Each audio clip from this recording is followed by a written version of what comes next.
Yan. So, for today, we will be discussing your prescription writing. So, paano tayo nagpe-prescribe ng drug. So, again, very short lang yung lecture. So, ang important na for you to know in prescription writing, syempre, will be the common parts of your prescription. So, this is a sample prescription. Itong image na to.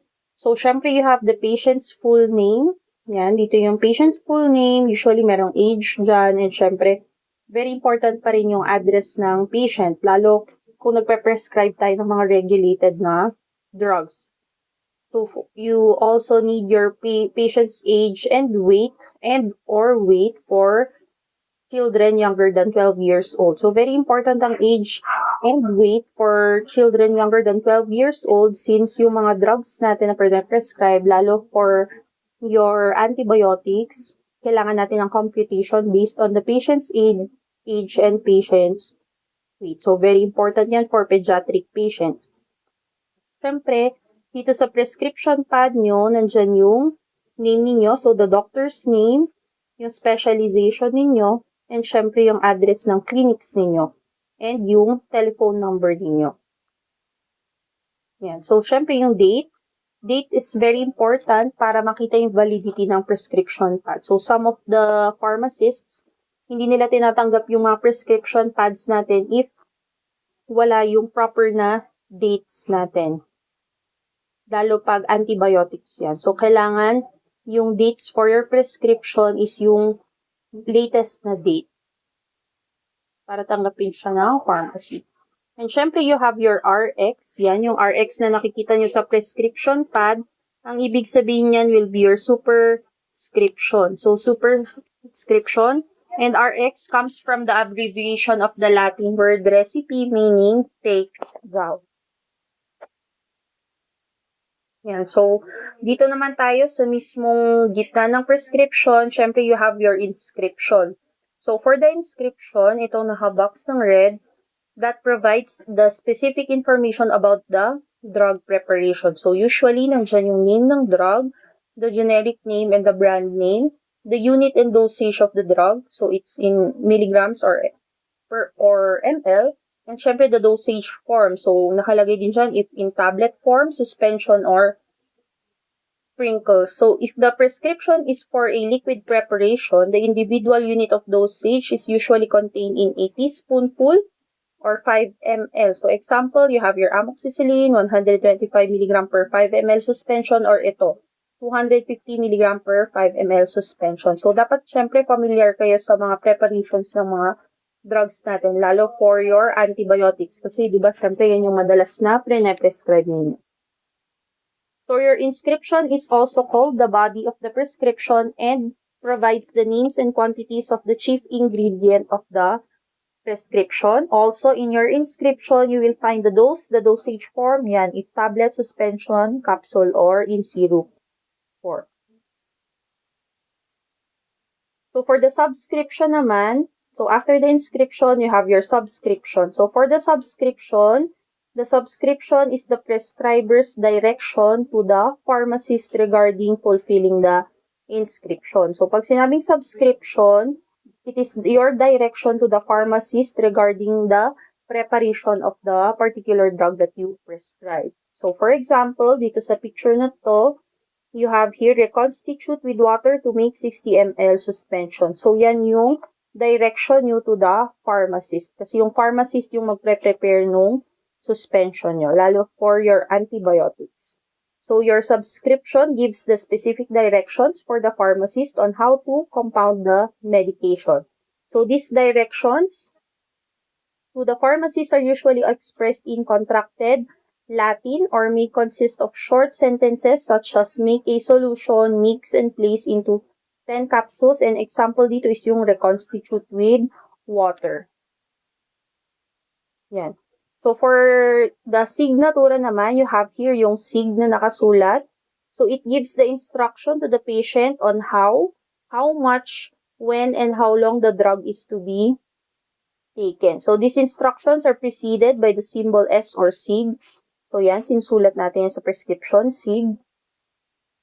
So, ito, yung signatura naman, that's your instruction to the patient on how the patient will take your the particular drug that you prescribed. So, for example, dito, take 1 tablespoon TID for 7 days. So, yan yung sample natin ng signatura. So, yan yung instruction to the patient.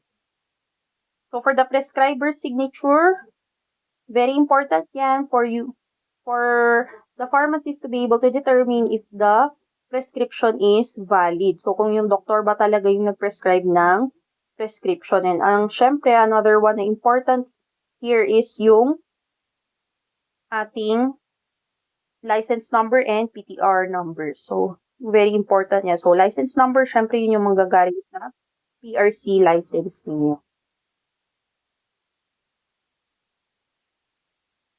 So, very important din when prescribing drugs is familiar kayo sa mga Latin abbreviations na ginagamit in prescription writing. So, ma-observe nyo yan. Meron mga nilalagay na BID, PID, OD. Yan yung mga madalas na ginagamit nating abbreviations sa ating mga prescription. So, for OD, syempre once a day.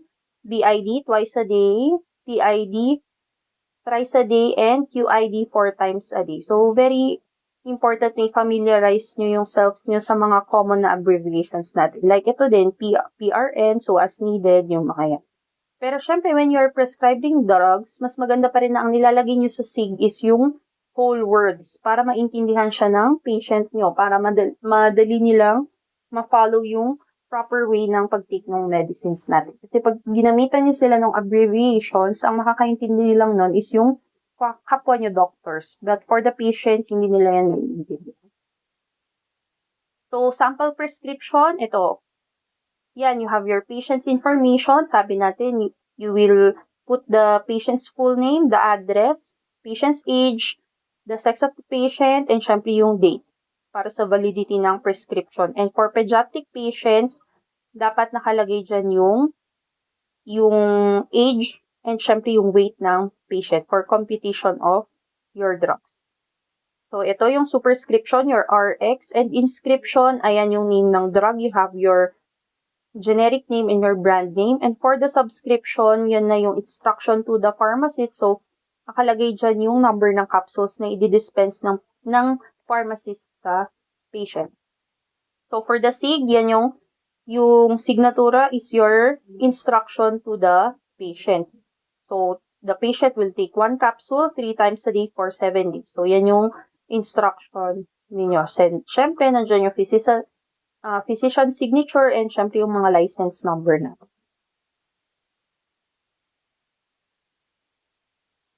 Yeah, so what is the significance of the following numbers related to the prescriber written on the medical prescription? So, kapag nakakita kayo ng prescription pad, syempre nakalagay dyan yung mga license number, PTR number, and S2 number. So, for the license number, that's your medical license number from the PRC. So, from the Professional Regulations Commission. So, yan yung binibigay sa inyo after you pass the board examination. So, magkakaroon na kayo ng license number. So, very important yan na nakalagay yung license number nyo pag nagpe-prescribe kayo.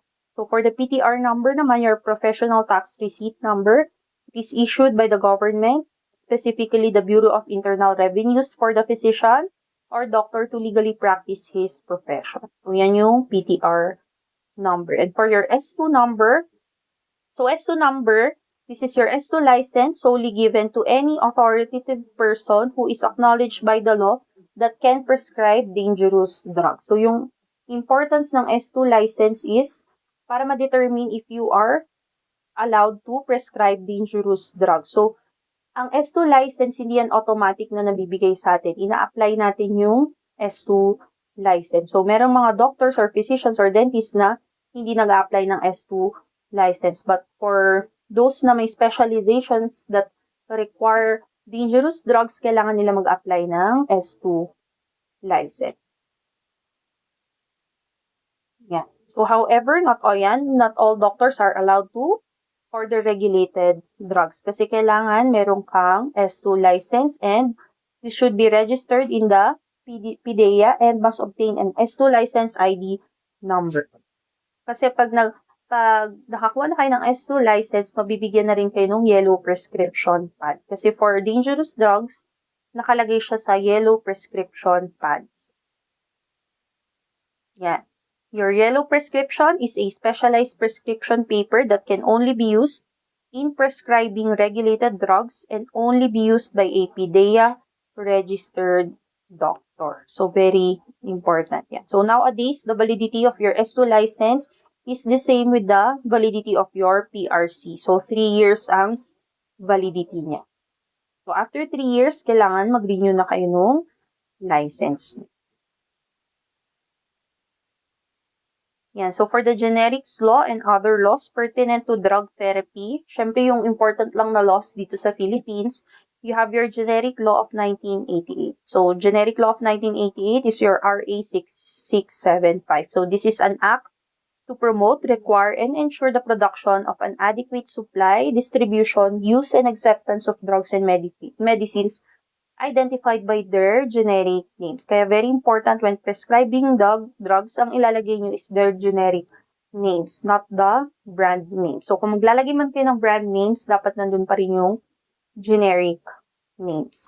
So, it was amended by the Universally Accessible, Cheaper, and Quality Medicines Act of 2008. So, that's your RA 9502. So, familiarize yourselves with the different acts are important in prescribing.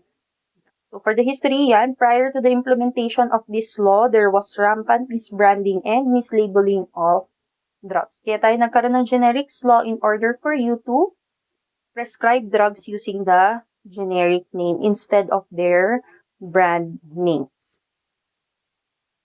So, for Section 2 of your generic law, it aims to promote, encourage, and require the use of generic terminologies in the importation, manufacture, distribution, marketing, advertising, and promotion, prescription, and dispensing of drugs. Yan, to ensure the adequate supply of drugs with generic names at the lowest possible cost and endeavor to make them available free for indigent patients, to encourage the extensive use of drugs with generic names through a national system of procurement and distribution, to emphasize the scientific basis of the use of drugs, and to promote drug safety by minimizing duplication in medicines and or use of those medicines.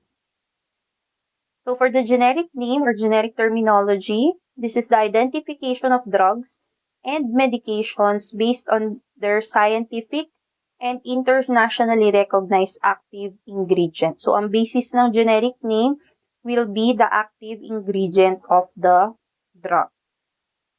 So, significance in drug manufacturing according to Section 5, Paragraph C of your generic law, any organization or company involved in the manufacture, importation, repacking, marketing, and or distribution of drugs and medicines shall indicate prominently the generic name of the product labels as well as in advertising and other promotional materials. So, ang sinasabi lang nito is very important ang paggamit ng generic names for the distribution and marketing of your drugs.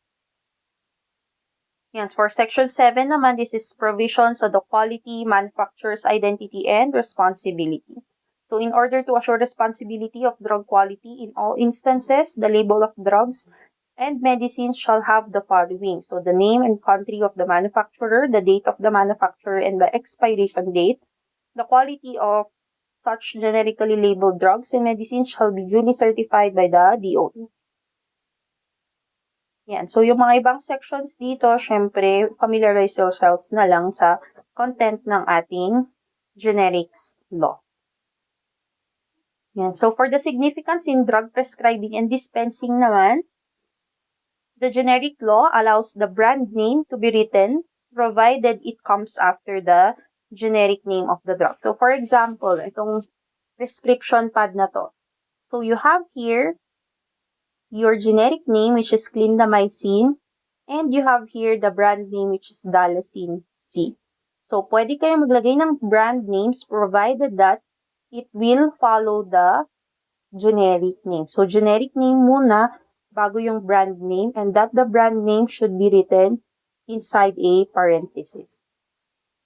So, all medical, dental, and veterinary practitioners, including private practitioners, shall write prescriptions using the generic name. So, brand name may be included if so desired, basta it should follow the generic name. And syempre, it's written inside your parentheses.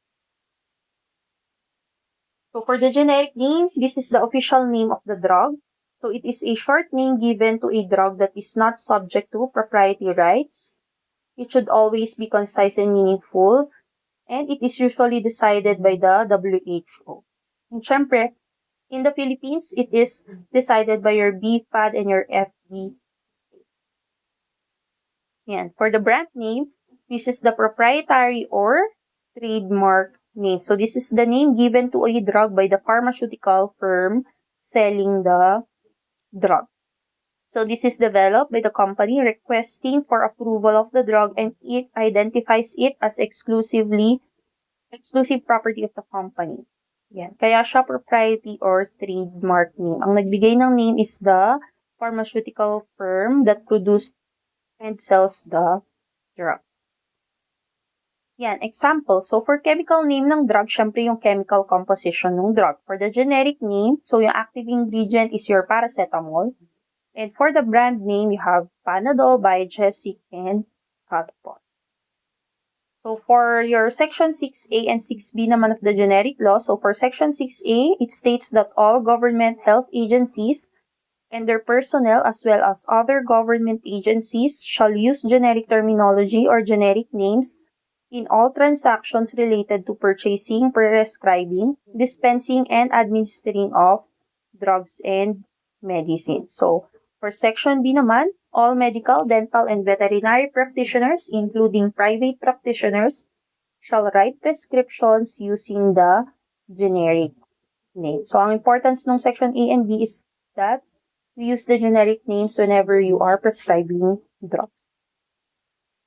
And so for the penalties naman in the violations of Section 6A and 6B, siyempre for first violation, merong penalty of reprimand. For second violation, merong kang penalty of fine amounting to not less than 2,000 pesos but not exceeding 5,000 pesos. For third violation, penalties of fine of not less than 5,000 but not exceeding 10,000, or suspension of the license to practice his profession for 30 days. So for the fourth violation and subsequent violation, meron ka ng fine not less than 10,000 and syempre suspension of the license for 1 year or longer. So depende na siya sa discretion na. So very important to follow the proper way of prescribing your drugs according to your generics law. So, for the types of wrong prescription, nakastate siya sa Section 4, 7, and Phase 3 of your administrative orders. You have your violative. So, pag violative, the generic name is not written. So, pwedeng brand name yung nakalagay. Pwede rin the generic name is not legible, and a brand name which is legible is written. So, generic name, hindi mo mabasa. May brand name na nababasa. So, violation pa rin siya. So, it's a type of a violative violation. So, for brand, pwede rin brand name is indicated and the instructions added such as no substitution. So, pag nilagyan mo kasi ng no substitution, syempre parang sinasabi mo sa patient ang bibilin lang yung drug is yung specific na brand na nilagay mo. So, bawal yung ganon. Kasi, dapat you will allow your patient to be able to have access to cheaper medicines. Kaya hindi pinapayagan naglalagay ng no substitution. So, pwede ka lang maglagay ng preferred mong brand name but don't add phrases like no substitution. Yan. So, examples ng violative, ayan. So, you have here only the brand name of the drug is written in the prescription. So, Sorbifor Durules. So, that's the brand name. For this one naman sa taas, the generic name in this prescription is illegible. So, hindi mabasa yung nasa taas. However, the brand name Norvasc is well written. Yan, nababasa yung Norvasc, yung brand name. Pero yung generic name, hindi nababasa. And for the third picture, a special instruction of no substitution was indicated. So, ito, nakalagay yung no substitution. So, bawal din yan. So, that's a violative type of wrong prescription writing. So, for erroneous naman, brand name precedes the generic name. So, nauna yung brand name before the generic name. Diba dapat generic name first followed by the brand name.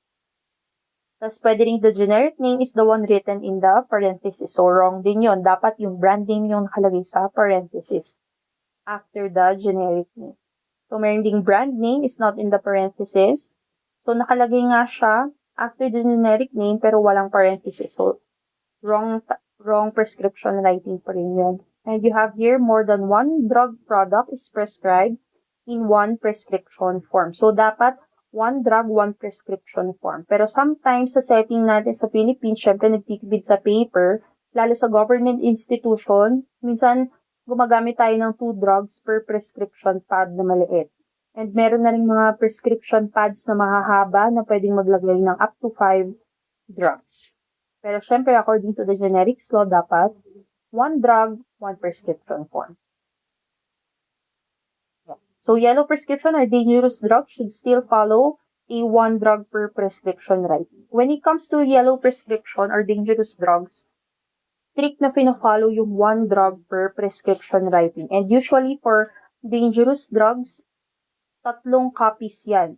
Meron yung doctor, meron yung patient, and meron yung pharmacy.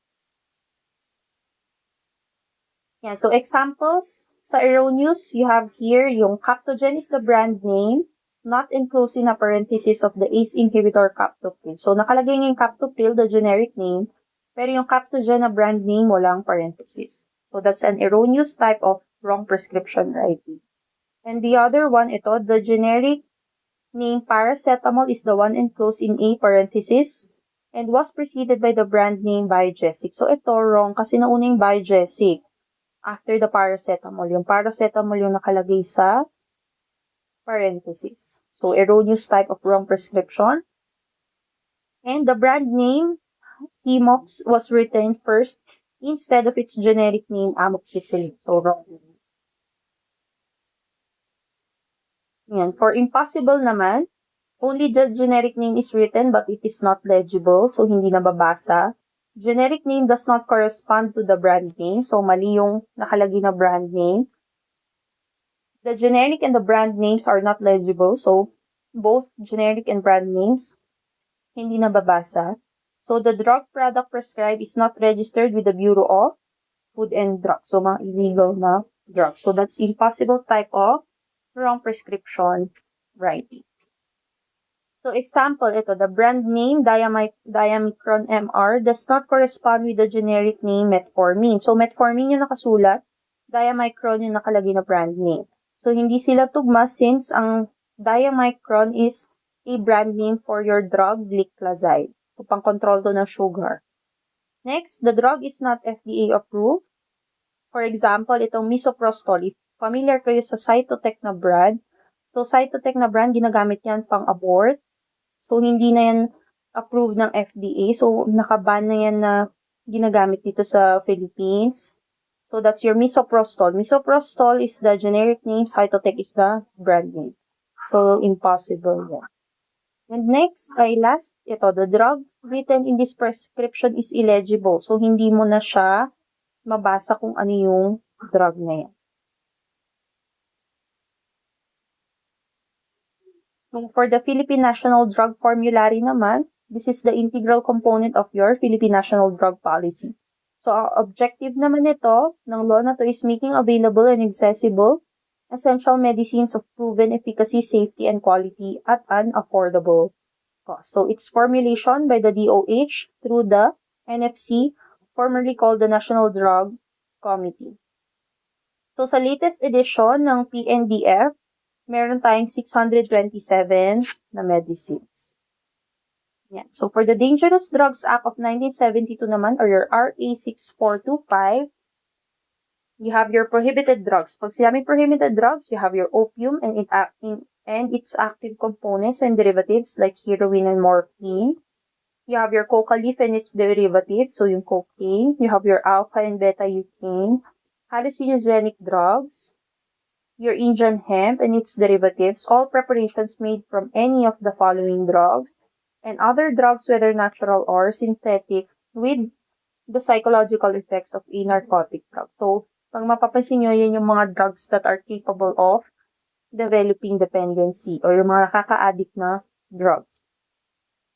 So, for regulated drugs naman, these are self-inducing, meron dito yung self-inducing sedatives, secobarbitals, phenobarbitals, so mga barbiturates. Any salt isomer or salt of an isomer of amphetamines like your benzedrine or dexedrine. Any drug which produces a psychological action similar to your amphetamines. Yeah, and you have your hypnotic drugs. So, regulated drugs yung mga yun. Saan ginagamit yung mga yan? Sa anesthesia, or psych patients. So, for your Comprehensive Dangerous Drugs Act of 2002 naman, your RA 9165, this is an act instituting the Comprehensive Dangerous Drugs Act of 2002, repealing Republic Act number 6425, otherwise known as your Dangerous Act of your 1972. So, it provides fines and penalties for any person involved in handling, dealing, manufacturing, and use of dangerous drugs. So, your RA 9165. So, for other laws pertinent to drug therapy in the Philippines, you have your RA 7394, that's your Consumer Act of the Philippines. You have your 6675, your Generics Act of 1988. Your 6425, which is the Dangerous Act of 1972. You have your 3720, Food, Drugs, Devices, and Cosmetic Act. And your 5921, your Pharmacy Law. Your 502, your Universally Accessible, Cheaper, and Quality Medicines Act of 2008. And your RA 6425 or your Dangerous Act 1972. So, yun lang. Be familiar lang dun sa mga different drugs natin. So, kung ang anong mga Republic Act yung mga yun yung importance niya sa pag-prescribe ng medicine. So, again, very short lang yung lecture na ito.